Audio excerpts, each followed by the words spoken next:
Good afternoon, Florida State and baseball fans. Welcome to another edition of Sports Talk with Rags here in Season 4, Episode 62. And today, here we are honored to have the FSU alum and former Major League Baseball player Doug Mientkiewicz on. Doug, how you doing?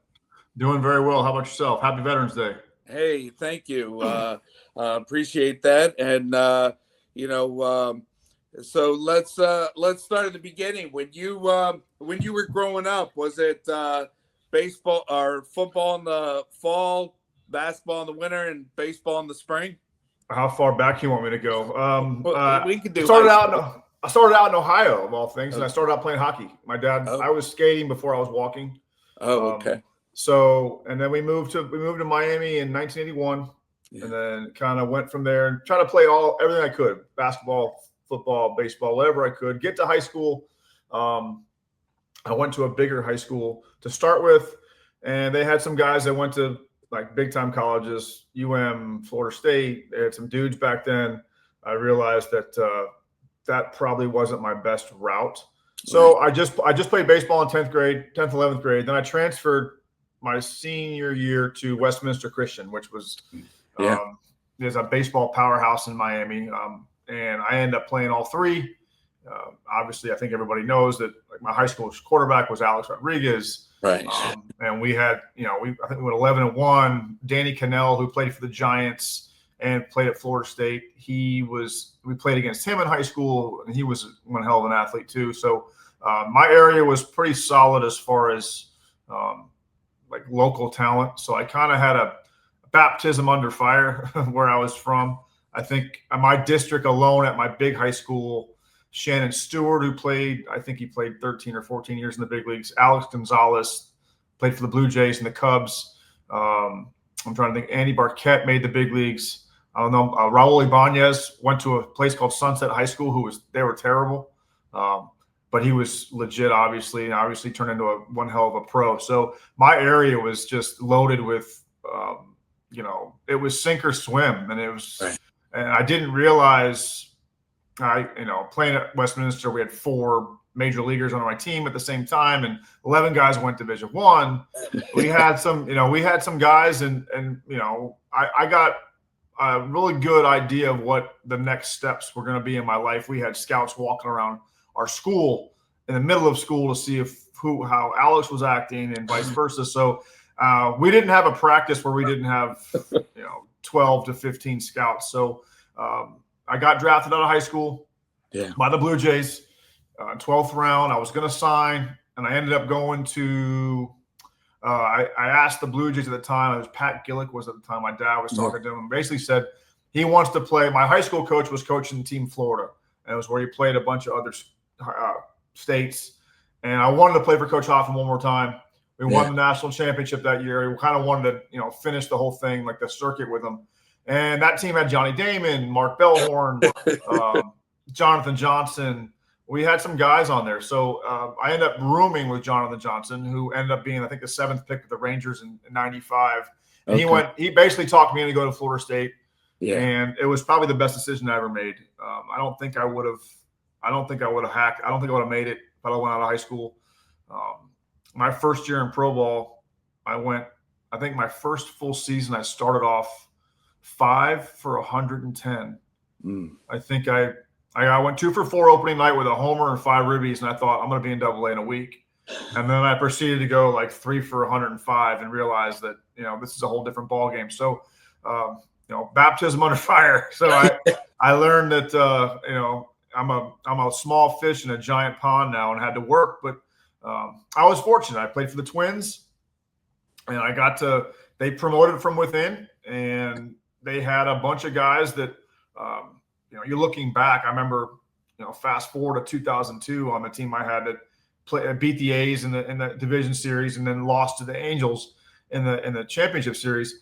Like, we're the team that no one really heard of. But if you look back at that team now, you realize, how good we were, and the names that were on that team, from A.J. Przinsky to Torrey Hunter, David Ortiz, obviously, Brad Radke, Eddie Gordado, LaTroy Hawkins, Jock Jones. I mean, we had some guys, Christian Guzman, J.C. Romero. I mean, LaTroy Hawkins, I think what he pitched 21 years. So we had guys everywhere. So Corey Koski, Eric Milton. We had, I mean, if you look back at the time, we knew who each other's were because we would play with each other like family. But like the world didn't see us yet. And once we started leaving, I think people started realizing, man, how good that 2002 team really was. Yeah, and and you start off with the Twins. I mean, I know that before we started, I talked about a longtime friend, Jimmy Anderson, that we went sixth grade all the way up, and he, played there with the Red Sox in '04, but there with the Twins, cross town from us, a little bit younger, but Michael Kadire, came up there with the Twins. Cuddy was on that team in 2002. He actually started. He actually played right field for the first time that year. And I remember I got to know Cuddy from he signed to go to Florida State. Obviously, we all lived in Fort Myers together at the time. So everybody, I mean, we would have like not to date ourselves, but we had like Temptation Island parties. Where everybody would get together and like we all had dinner and whatever the show was. It was more of us getting together than it was the show. But we'd be 26, 27 guys strong, and someone's condo or whatever just to watch TV together, hang out. And that team was as close could be. And Cuddy was part of it. He was the young buck. We wouldn't let him. We put him through a lot of hell, but it worked out. And Cuddy turned into arguably a Hall of Fame career. All right. Yeah, and the other thing is you bring up Westminster. I mean, there in 2014 to 2018, I went back to my high school, Western Branch, and I was helping there the head varsity baseball coach, Roland Wright, and we would take, Roland would take the team down to South Florida and play Stoneman Douglas, play other South Florida teams for not only to get away, but also to challenge the team here in Tidewater and go on down to South Florida there during our spring break. Well, there's not a question. I mean, I said my senior year, we were like the traveling Beatles back then. I mean, every time we went somewhere, it was packed. You got everybody's A game. You realized that we couldn't take anybody for granted. And that team was, I mean, I've been around a lot of really great high school players and a lot of great high school teams. I'm gonna hold court with my own because I mean we would score 13 runs without getting it out in the first inning, and it happened like 4 or 5 times. So like just a group that not only were we talented, but like we worked and we grinded and we were. I mean my parents lived probably I would say a mile from the school, and my dad built a batting cage in my backyard, and it had lights, and we would. Whether we were playing football, basketball, or even baseball season, it was 10:30, 11 o'clock at night. And there's 8, 9 guys, grinding in the cage. We had a mound in there, so I would catch sides if we needed to. But that was a very motivated group. I mean, J.D. Arteaga, who is now the head coach at University of Miami, he was, I still say to this day that if J.D. could have been drafted out of his 8th grade year, he probably would have been a top 7 pick because he was 89, 91 from the left side. And had probably the best mental makeup I've ever met as far as a starter goes, and that's including the big leagues. He just he had too many injuries in the process. But I said that team was epically special, and to this day, I swear that team could have given. If we'd have played the University of Miami a 3-game series, we might have taken 2 out of 3. Yeah, and my brother Mike Ragsdale in '89, he went to a Florida State camp, when he was in high school, so just tell the listeners out there about not only being part of Seminole baseball, but playing for Mike Martin. Wow. I mean, I'll give you a little backstory. My mom worked at University of Miami for like 35 years. I literally grew up at Mark Light Stadium. I grew up. I would spend every waking moment there. I was a camp counselor for Ron Frazier sports camps. I went to all the camps as a player, worked them as a counselor and a coach. I would hit there and throw there almost every day, all throughout high school. And then I went to a camp with Westminster's baseball team, mainly just because it was a chance for me to get to know the guys. Right. And we went there as a group. We went there as a team to the Florida State camp and pretty much ran it. I mean, we dominated the entire thing, and that's kind of how I got seen. I had a teammate, Mickey Lopez. He signed early there, but I didn't sign till I think May. But playing for 11 was something I'll never forget. I mean, he demanded respect. He commanded respect. He taught me so much as far as like, I know how much that uniform meant to him. Right. I know, like, there were days where we wouldn't play well and he would try to rip the FS off his chest because we didn't do it respect and it deserved. And that passion, it's breeded over to my guys that still, I mean, I'm on a thread with probably 30 ex-Seminole players from before me, after me, during my time. And we literally talk every day. And that passion, we were passionate going there, but we didn't have any idea. When he lost with dignity and respect. He always respected his opponent. Even when it was burning up inside, he would really, like, there were times when you could see it was tearing him up inside and he would just smile and just try to get through it. But I always say this, my biggest regret in my career is not winning him his first ring. And it haunts me to this day. It literally is like the last thing that I haven't finished. And I didn't have a chance to finish, and I would give back a ton of my professional success to have pulled one off for him when I was at school there. Yeah, and before we go back to your professional career, especially in the 2004 season, but I see, especially with being from South Florida and growing up around the U, I mean, FSU giving you the call to recognize your accomplishments and go in the Seminole Hall of Fame there in 2005. That's another funny story. My dad actually was a master electrician.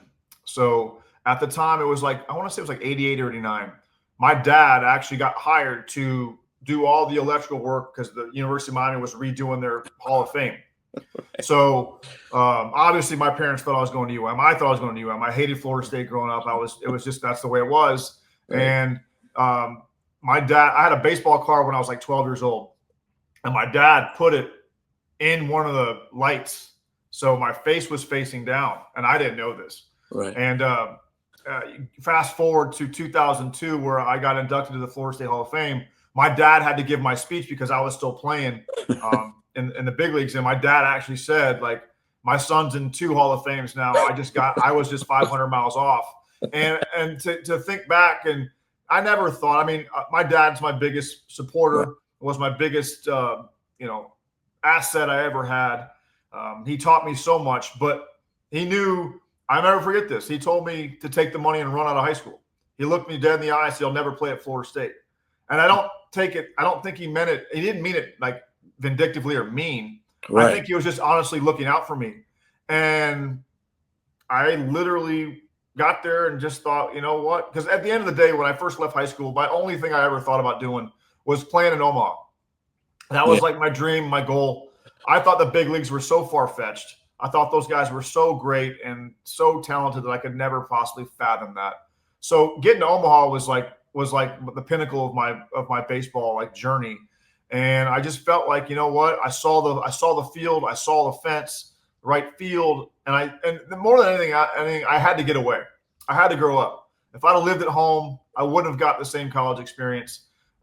No disrespect to the coaching staff, because I still talk to them. Some of them are like brothers to me, and they helped me along the way as much as my dad did. But they weren't coaches to me. They were equals. And I didn't think that it would have been a really good fit if I would have went there as a player now. Yeah. And it just would have been, not to say I would disrespect them, but you feel too comfortable, right? So I was like, you know what? I'm going to spread my wings. Every good player in Miami stays in Miami. And I was like, you know what? I don't want to be just like everybody else. I want to be different. And I went there, and lo and behold, a position change, moved from catcher to first. And I didn't know if I was going to start, play, whatever. And I ended up starting opening day as a freshman. And one of my biggest like accomplishments in my mind was I'm the only Florida State guy that led the team in hitting 3 years in a row. Wow. And if you look back to all the greats that have gone through that program, it's something that I'm humble, but I'm also like it's one of those that's a feather in my cap that I'm like, you know what, like to say I did that is something that sticks out that I'm still to this day very proud of. Yeah, and and now back to your professional career. I mean, you get drafted by the Twins, make your major league debut, and they're in the early 2000s. You guys are going to the playoffs, and seeing improvement there. But everyone knows that baseball is a business. So they're in 2004, midway through the season, you get traded from the team that you made your major league debut from, and get sent to the Boston Red Sox. Crazy night. Another funny story is like I was the only guy in the Metrodome that weekend that didn't win a game. I played for the Twins on Friday night, and the Red Sox won. And then I played Saturday and Sunday for the Red Sox, and the Twins won Saturday and Sunday. So I was the only guy that played there that didn't win a game all weekend. But just a crazy story. I mean, I felt like if there was one team that I could have walked into and fit, it was Boston. I remember Nomar Garciaparra Friday night coming up to me and being like, "Hey, I heard we might be teammates soon." And I was like, I would love it. And to me, I made sense if Nomar was your shortstop, because he was, it wasn't real accurate with his arm. He has a funky little arm angle that got on you a little bit. I thought I made sense with Nomar's there. And then, come to find out Orlando Cabrera's in that deal too.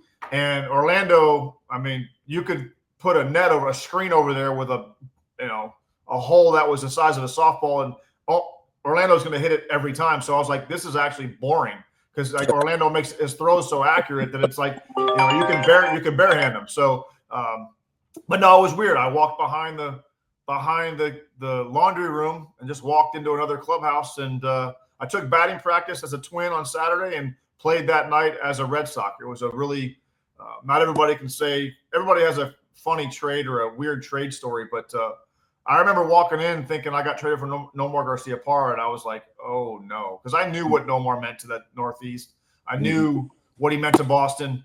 Obviously, I thought I was a good player, but I didn't think I was anywhere close to Nomar, obviously. But it all worked out, and I could tell that the guys did a phenomenal job of, for me, Orlando, Dave Roberts. Like they made our transition like just seamless. And that team was as close could be, and we fit in right away. And they appreciated personality, they appreciated character, and they had the same family atmosphere that my Twins teams did. It was gut wrenching to walk across and leave like my family, because that's what the Twins were. I mean, I remember vividly, Torrey giving him a hug when I walked out, and we both were crying, because I was like, I've been with you since day one. And you spend so much time with each other. And, I learned a valuable lesson that summer, to not take anything for granted. Right. And the other thing is, Johnny Damon, David Ortiz, but I'll never forget Game 4, the Dodgers manager now, but Dave Roberts stealing that second base and setting the tone for that comeback in the ALCS. It's hard to you say that, but I don't think there's not a way to put it into words, right, of how hard that was. So many things. It's hard to steal a base when you play from the first inning on, right, let alone sit there for 4 games and not play at all. And then 9th inning, it's 35 degrees outside. And, hey, man, guess what? You got to go when the entire world knows you're going.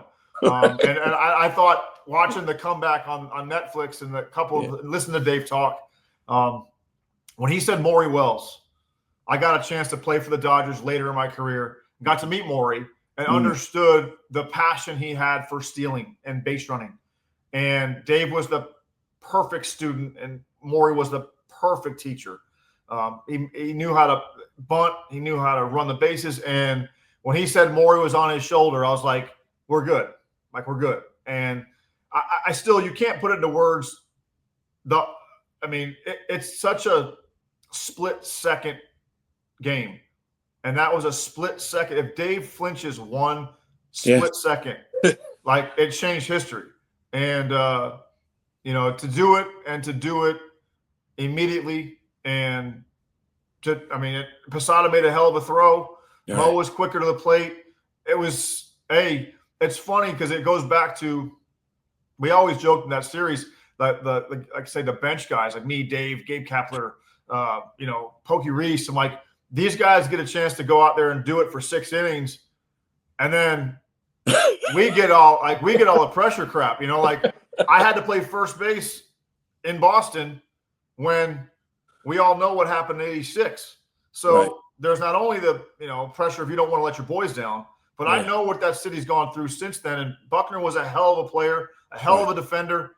And if he catches that ball a million times in a row, but that, hey, this is a lot of baggage is out here, and to Dave to do that, and it's funny. It's like, we got us. He said, Dave, like, I remember I had a pinch bunt right after that. I'm going, I got a bunt against Mariano Rivera. Like, he's cutting on my thumb. Like, just get it down, please. But that team, like, the one thing I will say that it's you'll never hear it in a documentary. You'll never hear it in a book, because everybody, and rightfully so, Kevin's story of everything and how he portrays it, he's absolutely right. Everybody wants to talk about the hits that David got and the grand slam that Johnny hit, and the pitching was phenomenal. But from a bench team's perspective, to really put it into words what Dave did, and just to understand that these guys made us feel so welcome. The greatest thing about that team was how they never made one job not seem important. Right. They made us feel like whether you hit a home run to walk us off, or you got a guy over pinch hitting, like, your job was just as important as David's walk-off and stuff like that. So I think that's what, that's the essence of what a team is all about. And to do that for guys that haven't been there all year and only were there for half the year, it shows you, that we were very lucky to be a part of that. Well, and the thing is, here it is, 2024, and, back to my childhood friend, Jimmy Anderson. I mean, he sends me a text saying, "Hey, Rags, watch Nesson, because in 2014 I'm going to the 10-year reunion, and 2024, here earlier this year you guys had the 20th reunion, and then you mentioned the Netflix documentary, but it's just that 2004 team, and you mentioned '86, just how much you guys brought to the city with a World Series championship, and how you guys celebrated here the 10 and earlier this year the 20th reunion. I think it was just a perfect storm. I mean, you got Theo Epstein, who's young, who pulled off. I think if you ask 100 of the best general managers and that have ever done any sport, whatever sport it is, if you would ask them, would you trade your franchise player the first year you're a GM? I think every one of them would tell you absolutely not. Right. And it stems from that, and it goes on to what they went through in 2003.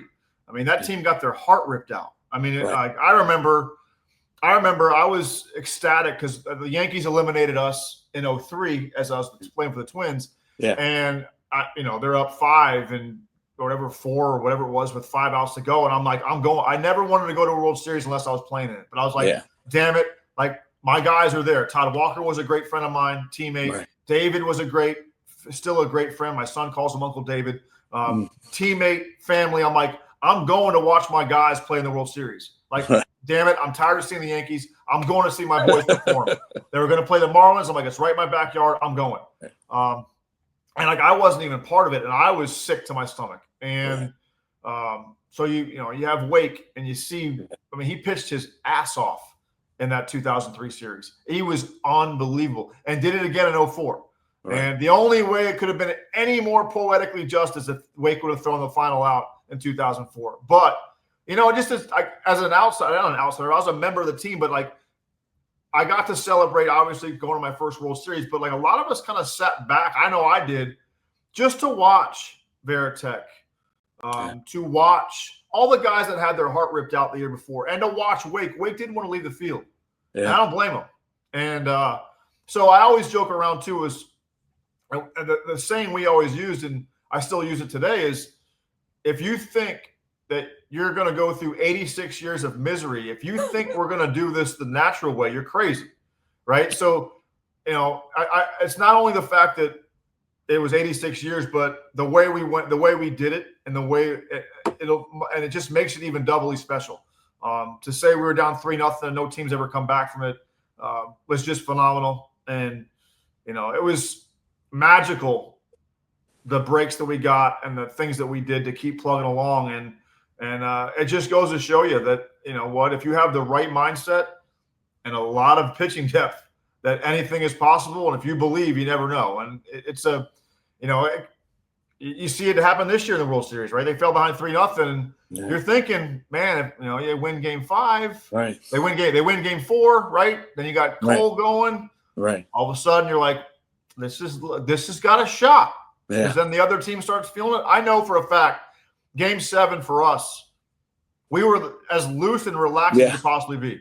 Right. I mean, Pedro's doing an air guitar on a table, with no clothes on, 10 minutes before the game starts. And I know they're feeling it like no tomorrow over there. And they played like it. So there's something to be said about momentum, and there's something to be said about having the right makeup to finish things like that. And that group had it. Yeah, and the other thing on a sad note, I mean, they're in high school. I saw, Tim Wakefield, be a part of Pirates and NLCS, and then the longevity, not only in the majors, but being part of the Boston Red Sox organization there from 95 to 2011.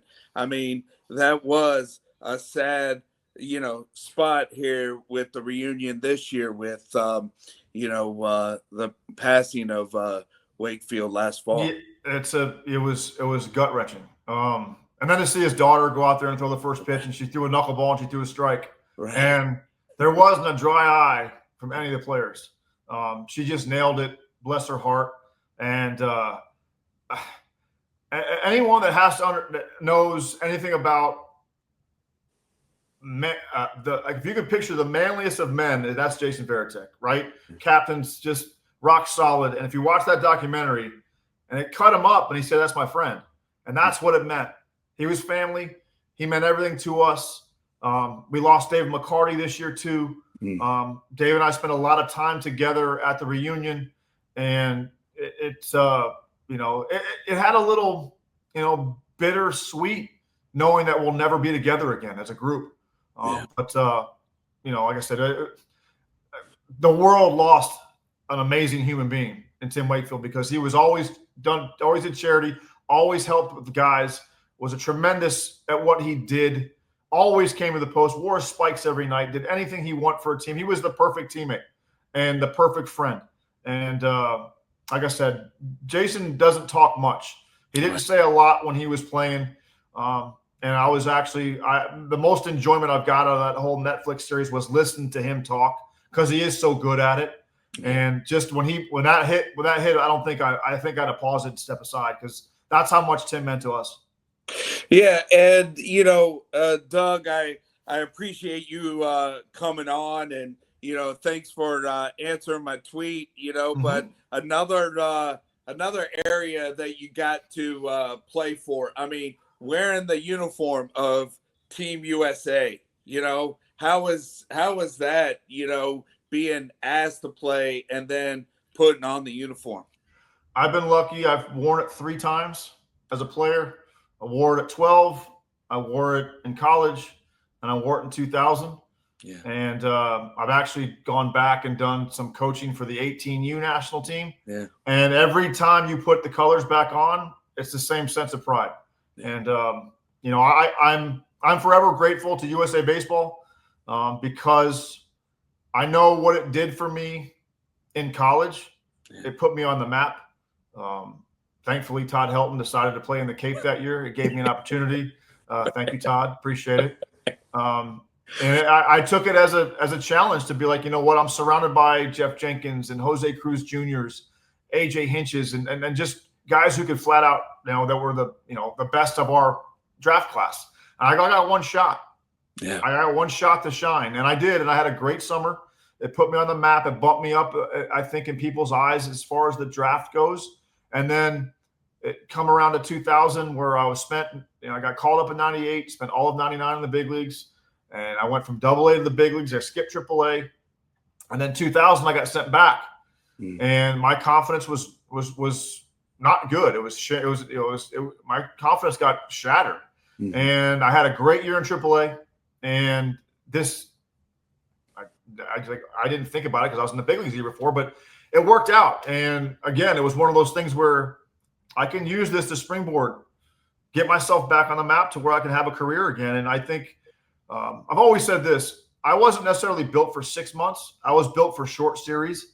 And I felt like this was perfectly made for me. I had international experience. Tommy Lasorda, rest in peace. Yeah. He did, his mentoring was priceless for me. We had so many late night talks that he helped me through things and saw things in me that I didn't see in myself. Reggie Smith was our hitting coach. God bless him. We spent hours talking to each other. I just learned so much in a short period of time, and to play with those guys, Roy Oswalt, Ben Sheets, Pat Borders was my roommate. I thought the world of Pat because of, World Series MVP, what's not the love. And I tip my hat to Bob Watson, Sandy Alderson. They did a fantastic, Paul Seiler, to bring us together into the short period of time. There's a book out there called Miracle on Grass. Okay. And it's Dave Finucci wrote it. He was our press guy. And if you can the cool thing about this is I read it, and it was to see the names that could have been on that team would blow your mind. Jimmy Rollins. Wow. It was incredible. And we ended up with what we had, and they made the right moves. And I was a big 1980 hockey team, the USA hockey team. Yeah. My minor league hockey team in Toledo, Ohio, which I grew up on, was the Toledo Gold Diggers. And Mike Erozione was the guy who scored the game-winning goal against the Russians in 1980. He played on that Toledo Gold Diggers team. So I had his T-shirts and jerseys and stuff. So the Olympics in my house was a big deal. And my mom was really, lack of a better term, she was pissed at me for not going to 96. And my mom thought I could have made that team. I still don't think I do. I still think the 96 baseball team is probably the best amateur team that's ever been assembled. And I don't think I make that team. I think Travis Lee was the head clear-cut first baseman for that team. But getting a chance to go back in 2000, it was – and there's something that it made me realize that if I never play another inning of baseball, I don't make it to the big leagues back, I've done something that not many people can say they've done. And, the gold medal – is something that it means more to me than anything I've ever won since before or after. It's by far, it's changed my life in a million ways. And it's something that it's probably my number one accomplishment as far as in sports go. Wow. Yeah. And, just around the game of baseball, definitely a small world. I mean, we talked about, where, I was friends with Jimmy, and then I brought up Kanayer, and he played with you there in the Twins, but also definitely want to bring up Gibby. I mean, Kevin Gibbs, he was asking me when I was at a Nats Royals game, and my dad and I were guests of Matt Contrero, and so was Kevin and his wife. And he's like, Mark, who you got on the podcast? And I said, well, I got Doug. My work schedule, his schedule, just needs to work it out. And he's like, he's a great guy, great guest. So, definitely a small world with Kevin Gibbs being a mutual friend. I owe Gibby a ton because a lot of those runs I drove in that summer that I needed it was Gibby because he got on base so much. Because hitting 400 was just another day at the office. So for us mortals, it took a lot more than just being able to hit it wherever it was pitched and fly. So, but I owe Gibby a ton. I know him and Gibby's always on base when I came up, so I didn't have to hit very far sac flies with Gibby at third. I knew that for sure. And if I held the bat long enough and let him steal second and still third, good things were going to happen. So I definitely owe him a ton. And we see each other. I saw him in Cary, North Carolina. I think it was 2 years ago or last year. It's always great to see, especially teammates like that impact your life the way Gibby had. Gibby did for me. Just always smiling, upbeat, cheerful. It was like the complete 180 of me. I'm always grumpy and had a scowl on my face and angry at something. And then there's Gibby comes walking by with a smile on his face. He's like, "Yeah." I go, "Yeah, Kevin. If I knew I was going to get 3 hits tonight every game I play like you do, I would have a smile on my face." But it just again, like baseball takes you so many great places and it lets you meet so many amazing people. And that's the one thing I think sometimes in the world we get that overlooks, numbers and all that stuff, but just the people you get the chance to cross paths with are what this game is all about. Yes, and then also I see that you're doing a Dug Out podcast. Tell the listeners about your podcast. I'm just getting started. I'm trying to do a sports podcast. We're starting it. It's called The Dugout. It's on everything you can possibly fathom. It's on Spotify, Apple, everything. And it's going to be a sports-based podcast. So it's not just going to be baseball. It's going to be college football, a little bit of college recruiting. I want to do informal ones, information ones about high school prospects in all sports, trying to find a place to go play at school, coaching. I want to dabble in everything. I want to ask, I want people to ask me questions. I would love to be able to get to the point where I can do a question and answer shows. So, I really enjoyed that part of it. And that's, to me, it's about giving back and stories, but it's also, informative. I do some EAS. I'm a part of EAS recruiting, which does, we're high school kids. I think we've placed over 370 kids, and we've never not placed a kid into a school. We do baseball, we do softball, we do golf. So it's something to be around the game and to talk to college coaches and all that good stuff. But other than that, between that, the podcast and finishing my degree, because I want to, I managed 10 years in the minor leagues and I want to get into college coaching, and I never finished my degree. So I'm finishing that this summer. I'll be done actually at the end of spring this year, and going to try to throw my name in the hat to run a college program, because I feel like that's where the passion's at. And it's, I just miss coaching. I really miss helping. I stopped coaching professionally to watch my son play high school. Yeah. And I ended up coaching him for 4 straight years. I'm itching to get back. I'm itching to get involved again. I really feel like the college route is going to suit me and my skill set to the best. I'm looking forward to it.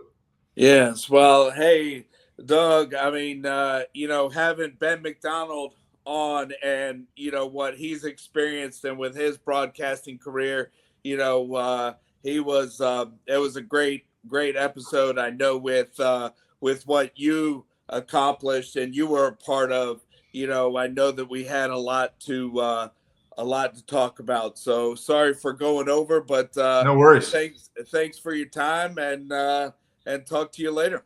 Sounds good. Appreciate you having me. Sure thing. So, thanks, Rex. All right, baseball fans. So that was, my first Seminole alum that has there you go. Come on. So there you go. Again for your time. Don't let it be the last. Yes. All right.